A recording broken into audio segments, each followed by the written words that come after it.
ಗಾಂಧಿ ಹೆಸರನ್ನ ತೆಗೆದ ಮೇಲೆ ಇನ್ ಯಾಕಲ್ಲಿ ಕೂತ್ಕೊಳ್ತಾರೆ?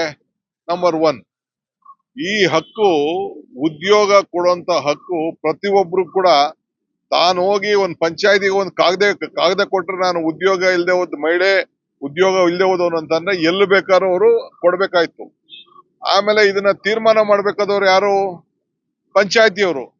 ಈಗ ಡೆಲ್ಲಿಲಿ ಕೂತ್ಕೊಂಡು ತೀರ್ಮಾನ ಮಾಡ್ತಾರಂತೆ ಯಾರು ಕೂತ್ಕೊಂಡು ಎಲ್ಲಿ ಕೆಲಸ ಮಾಡಬೇಕು, ಎಲ್ಲಿ ಉದ್ಯೋಗ ಖಾತ್ರಿ ಯೋಜನೆ ನಡಿಬೇಕು ಅಂತೇಳಿ. ಸೊ ಪಂಚಾಯತಿಗಳ ಮೆಂಬರ್ಗಳ ಹಕ್ಕು, ಪಂಚಾಯತಿಗಳ ಹಕ್ಕು, ಉದ್ಯೋಗ ಪಡ್ಕೊಳ್ಳೋರ್ ಹಕ್ಕು, ಎಲ್ಲರ ಹಕ್ಕನ್ನು ಕೂಡ ಈ ಸರ್ಕಾರ ಕಿತ್ಕೊಂಡು ಕಾಂಟ್ರಾಕ್ಟರ್ಗಳ ನೆರವು, ಯಾವನಾರ ಕಾಂಟ್ರಾಕ್ಟರ್ ಆ ತಾಲೂಕಲ್ಲಿ ಏನಾದ್ರು ಕೆಲಸ ಮಾಡ್ತಾ ಇದ್ರೆ ಅಲ್ಲೋಗಿ ಕೆಲಸ ಮಾಡ್ಬೇಕಂತೆ. ಆ ರೀತಿ ಈ ತೀರ್ಮಾನವನ್ನ ಮಾಡಿದ್ದಾರೆ.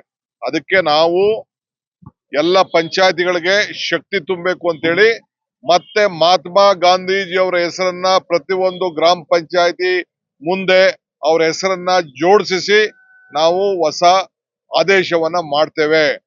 ಈಗ ಕೋಡಹಳ್ಳಿ ಗ್ರಾಮ ಪಂಚಾಯತಿ ಅನ್ಕೊಳ್ಳಿ, ಮಹಾತ್ಮ ಗಾಂಧೀಜಿ ಗ್ರಾಮ ಪಂಚಾಯತಿ ಕೋಡಹಳ್ಳಿ ಕಾರ್ಯಾಲಯ ಅಂತ ಮಹಾತ್ಮ ಗಾಂಧೀಜಿ ಹೆಸರು ಇರ್ತದೆ, ಆ ಊರ ಹೆಸರು ಇರ್ತದೆ, ಆ ಪಂಚಾಯತಿ ಹೆಸರು. ಇದು ಕಾಂಗ್ರೆಸ್ ಸರ್ಕಾರದ ತೀರ್ಮಾನ. ಇದು ಪಕ್ಷ ಮುಖ್ಯಮಂತ್ರಿಗಳ ಮುಂದೆ ಇಟ್ಟಿದೆ, ಮುಖ್ಯಮಂತ್ರಿಗಳು ಒಪ್ಕೊಂಡಿದ್ದಾರೆ.